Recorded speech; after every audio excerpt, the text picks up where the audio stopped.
Hey, it's Chandra here. I'm the editor-in-chief of the official Nintendo magazine, and I'm right in the middle of bringing you a collection of videos to help you decide whether you'll be splashing the cash on the brand new Zelda game for the Wii U. In the last video, we looked at the very pretty visuals and decided that, yes, 10 times the detail and glorious lighting puts a great big tick in the graphics box. But man cannot live on eye candy alone, and in this video we'll be looking at one of the biggest gameplay improvements: sailing and exploring the Great Sea. Without wanting to ruin the game for people who haven't played the game already, the King of Red Lines is a red boat that talks. Yeah, it talks too much at times, and it comes to Link's rescue a few hours into the game after Link gets flung far out to sea by a giant demonic pigeon.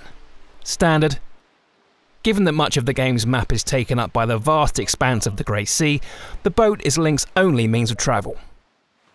While bobbing along on the open ocean is an extremely relaxing experience at first, the novelty soon wears off when you're rushing between islands and are forced to watch a bunch of waves for 10 minutes at a time.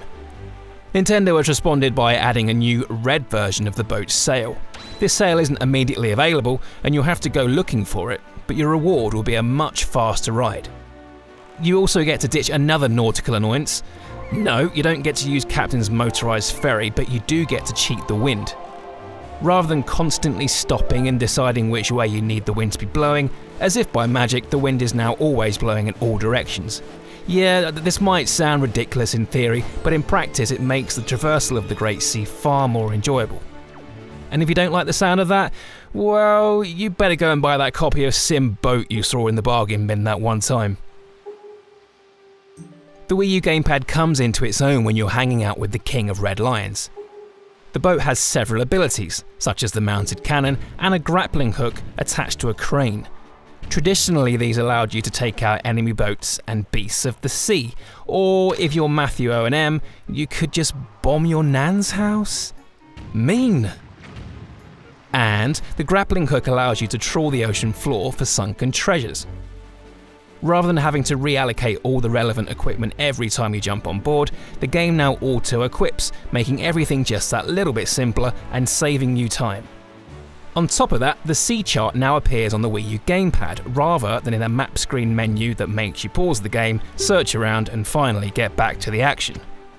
Now you can sail away while glancing at the map, at the same time. Genius. Rest assured then, it looks like Nintendo has done everything it can to refine the significantly numerous sailing sections.